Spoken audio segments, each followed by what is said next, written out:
Welcome, ladies and gentlemen, to part 3 of the periodic chart, where we are talking about the different structures and regions of the periodic chart. Before, we were talking about group 1A, which is the alkali metals. We then talked about 2A, which is the alkaline earth metals. We then talked about a large group with the transition metals. We're just going to continue our way across the periodic chart. So today we are going to be talking about group 3A, which is called the boron family. Remember, the columns can be called families, not just groups.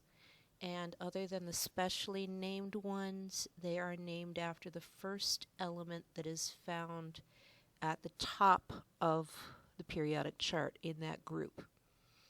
Okay, first off, remember that the 3A means it has 3 valence electrons. The valence electrons, the ones in the outer level. We're just going to talk about some of these. We're not going to talk about all of them. Otherwise, we could spend the year just going through the periodic chart. We are going to talk about boron, however. Boron is a metalloid. Remember, that means it's not quite a metal. It's not quite a nonmetal. It simply is somewhere in between. And you'll see that as we talk about boron. Okay? Everything else in that group from aluminum on down, you will notice is actually a metal. So boron is somewhere in between. Okay, now first off, kind of like strontium, boron is for making beautiful fireworks. However, instead of the red of strontium, you have this beautiful green that boron makes. Each different color firework is a different element.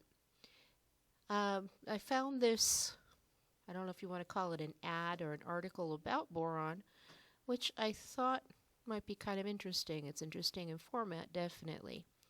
The likelihood is, other than in science, you've probably never really heard of boron, but it actually is pretty widely used. Sorry about that, if you take a look, what you can see is just kind of an overview.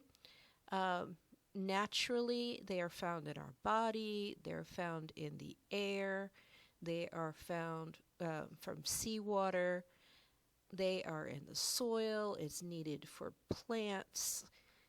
It is all over the place. You get it from your food. If you need it, you get it in lots of nuts and things.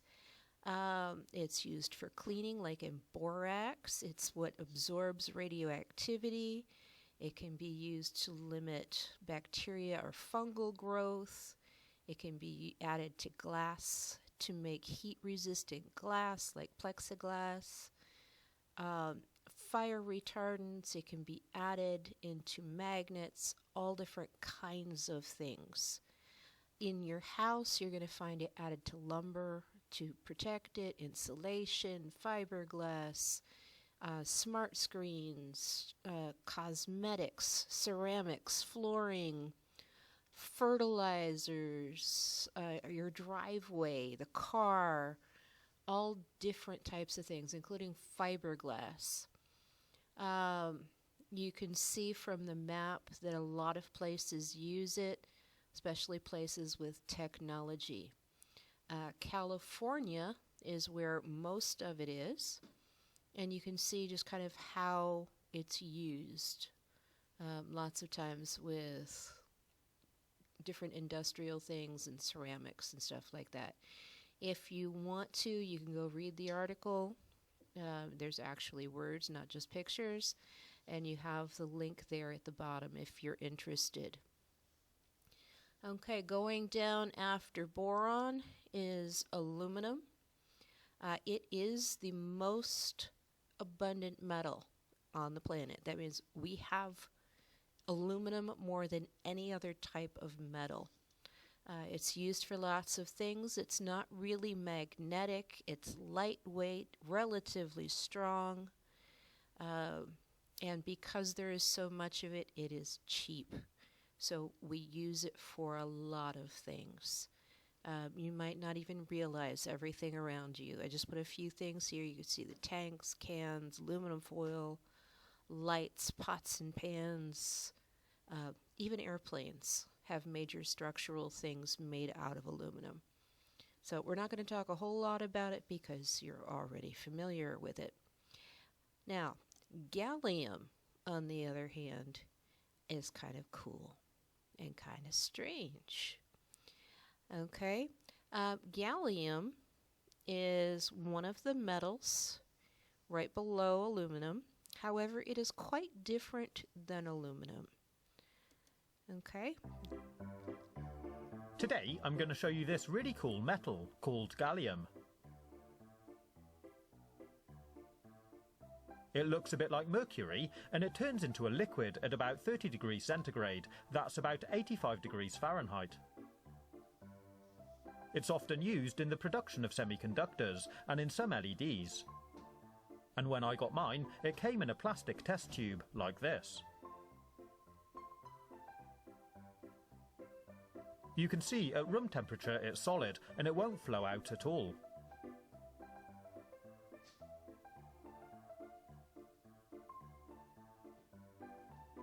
So I'm putting mine in a bowl of warm water to raise the temperature. You actually can melt it in your hand. After a few minutes, if you take it out, you can see it's actually turned liquid.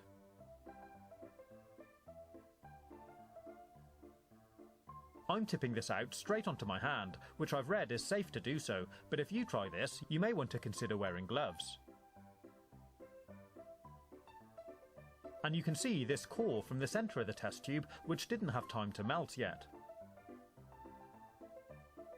It feels a little weird, and it sort of globs together in the palm of your hand.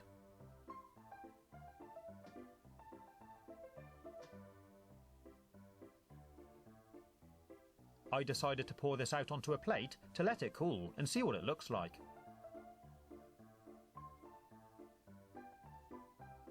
You can see as it's cooling, it starts to form these sort of crystal lumps too. It also stuck to my hand a bit, which you can easily just scrape back together.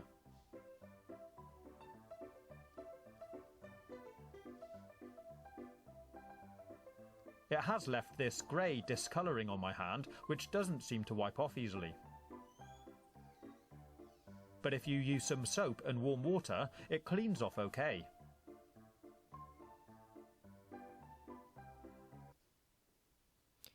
Now, there are some uses for gallium. However, it's often used as a semiconductor. We talked about how metals melt at different temperatures. Gallium is one of those.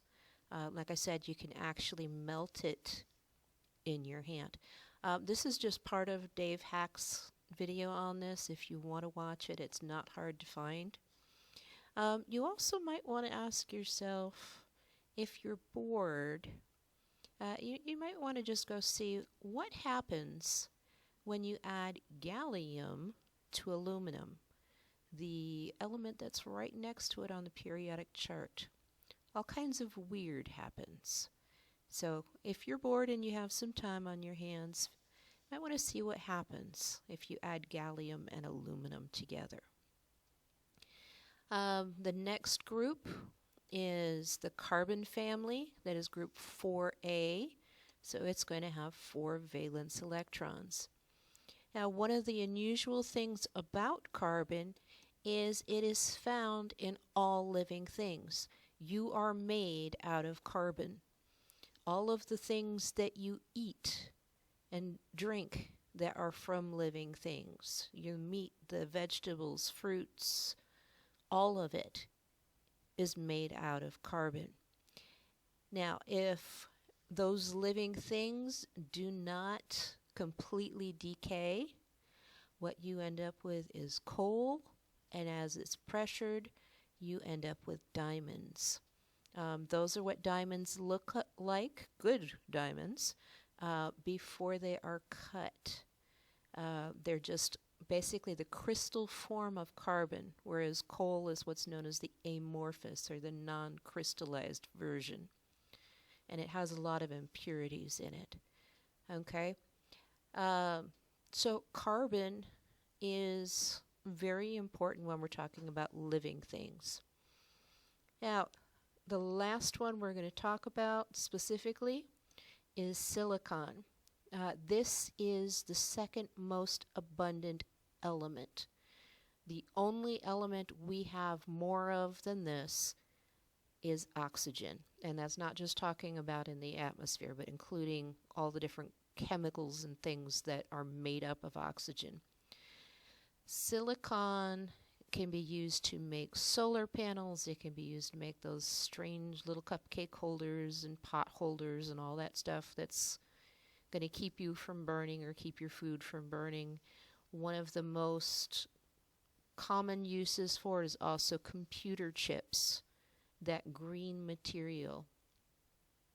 That's why you have Silicon Valley out in California, where technology is the thing. It's referred to as Silicon Valley because of the use of silicon making the chips and boards.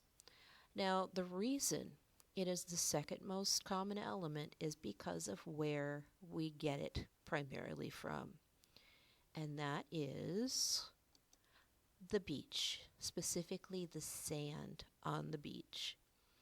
That is what is changed and rearranged and turned into silicon substances that we use. Two other substances in this group that you're familiar with would be tin, which you know is, or at least was, made into cans and things like that, and lead, which was often used to put pipes together or was added to paint because it added a really good color covering. However, tin is not used as much because it's more expensive, and lead is not used as much because it actually is toxic and can absorb through your skin. So if you're holding something lead, you actually can have it absorb into you. Okay, tomorrow we will go over the next few groups, and don't forget to do your homework.